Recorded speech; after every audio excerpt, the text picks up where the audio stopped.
ಈ ನಡುವೆ ಕಾಂಗ್ರೆಸ್ ಸರ್ಕಾರದ ವಿರುದ್ಧವೂ ಕೂಡ ಕಮಿಷನ್ ಆರೋಪ ಕೇಳಿ ಬಂದಿತ್ತು. 40%ಗಿಂತ ಜಾಸ್ತಿ ಇದೆ ಅಂತ ಅಂದ್ಬಿಟ್ಟು ಇದನ್ನೇ ಏನಾದರೂ ಬಿಜೆಪಿ ಅಸ್ತ್ರ ಮಾಡ್ಕೊಳ್ಳುತ್ತಾ ಇವತ್ತು ಅಂತ.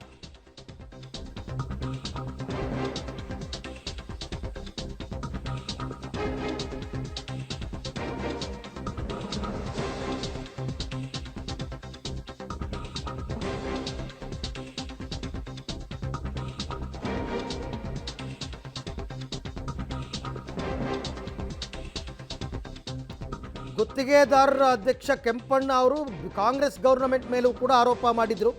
ಇಲ್ಲೂ ಕೂಡ 40%ಗಿಂತ ಜಾಸ್ತಿ ಕಮಿಷನ್ ನಡೀತಾ ಇದೆ ಅಂತ.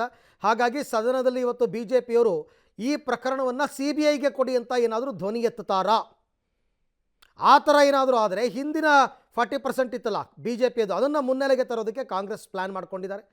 ಯಾಕೆಂದರೆ ಕೆಂಪಣ್ಣವರು BJP ಗೌರ್ನಮೆಂಟ್ ಮೇಲೂ ಆರೋಪ ಮಾಡಿದರು. ಚುನಾವಣೆಯಲ್ಲಿ BJPಗೆ ಅದು ದೊಡ್ಡ ಹೊಡೆತವನ್ನು ಕೊಡ್ತು. ಈಗ ಕಾಂಗ್ರೆಸ್ ಮೇಲೂ ಮಾಡಿದ್ದಾರೆ.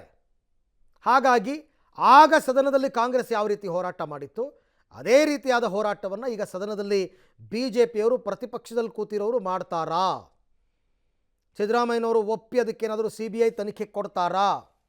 ಏನು ಮಾಡ್ತಾರೆ ಅಂತಕ್ಕಂಥದ್ದನ್ನು ಕಾದು ನೋಡಬೇಕು. ಈಗಾಗಲೇ ಶಾಸಕಾಂಗ ಪಕ್ಷದ ಸಭೆ ನಡೆದಿದೆ BJPಯಲ್ಲಿ.